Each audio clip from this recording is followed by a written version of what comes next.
இந்த மீனவர்கள் இங்க இருக்க கடல்ல இருக்க மட்டும் மீனவர்கள் இல்ல, இங்க சார்ந்த இருக்க எங்க இருக்கு மீனவர்கள் தான். பரிசுல இங்கேயும் மீனவர்கள் பழைக்கிறவங்க தான். மெரினா பீச்ல மட்டும் மீனவர்கள் இல்ல, ஒகேனக்கல்லையும் ஜாஸ்தி. இன்டர்மண்டர்ல இருந்து மும்பை வரைக்கும் அந்த ஒரு பொண்ணு வண்டி நிப்பாட்டாங்க, அது வரைக்கும் ஆச்சு. I am asking Mr. Abhijit, I hope you see this. Today Gen Zs, இன்னைக்கு எல்லாருமே all the Gen Zs are protesting towards one thing. இன்னைக்கு நீட்ன்றது என்ன? அது ஒரு துறை. இன்னைக்கு இந்தியாவில் இருக்கிறவங்க எல்லாருமே டாக்டர் படிக்கிறாங்களா? இல்ல. இன்னைக்கு இந்தியாவில் இருக்க டாக்டரா இருக்காங்க, இன்ஜினியரா இருக்காங்க, வக்கீலா இருக்காங்க, ஆர்கிடெக்டா இருக்காங்க, கூலி வேலை பார்க்கறாங்க, விவசாயியா இருக்காங்க, எல்லாமே இருக்காங்க. ஆனா நீட்னு ஒரு கொஸ்டின் பேப்பர் லீக் ஆனது மொத்த இந்தியா மக்கள் ஒண்ணு சேர்ந்தீங்களா?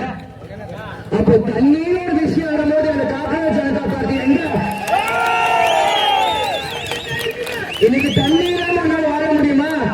இன்னைக்கு நீட் இல்லாட்டி நான் இன்ஜினியர் படிச்சு வாழுவேன், கல்வி படிச்சு வாழுவேன். ஆனா தண்ணி இல்லாம யாராச்சும் வாழ முடியுமா? ஒரு நீட் வெளியே வந்து போராடுறீங்க. நீ இத்தனை தமிழ்நாடு விவசாயிகள் தவிக்கிறாங்க. இன்னைக்கு ஜென்சி கிட்ஸ் நீங்க வர முடியாதா?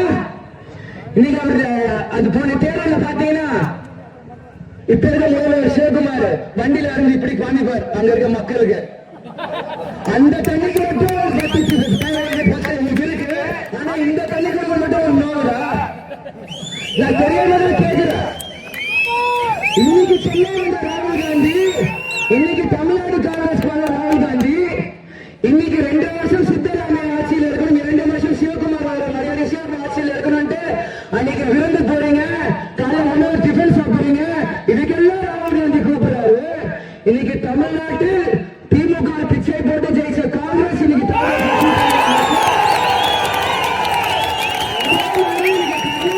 காங்கிரஸ் அரசு இருக்கு. இதுக்கெல்லாம் ராகுல் காந்தி வர மாட்டாரு. ஆனா நீட்டு தேர்வுக்கு இங்க கிழிச்சிட்டு சட்டையை கிழிச்சு பாண்ட தூக்கிட்டு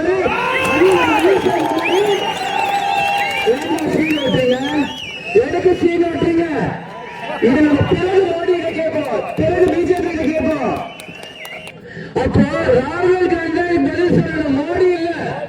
இதுதான் நம்ம மக்களை திருப்புறாங்க. அதுக்காக நம்ம பிஜேபி ஆதரவு சொல்ல வரல, சரியான சொல்லணும். கண்டிப்பா ஜனாதிபதி மோடி இதுக்கு தீர்வு கொண்டு வரணும்.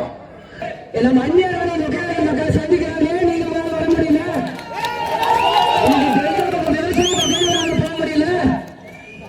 இன்னைக்கு ஆகஸ்ட் 3 போராமா நாடாமான் இருக்கீங்க. அதுக்கு அவர் அங்க இருக்க சிஎம் சொல்றாரு இப்ப நிலைமை சரியில்லை வராதீங்கன்ட்டு. ஏங்க நீங்க ஐபிஎல் கப்பு ஜெயிக்கவே நிலைமை சரியில்லை, 5 பேர் உயிர் போச்சு. அப்ப மட்டும் வாவான்னு கூப்பிட்டீங்க விராட் கோலியா, இப்ப மட்டும் விஜய் கூப்பிட மாட்டீங்க. ஏன்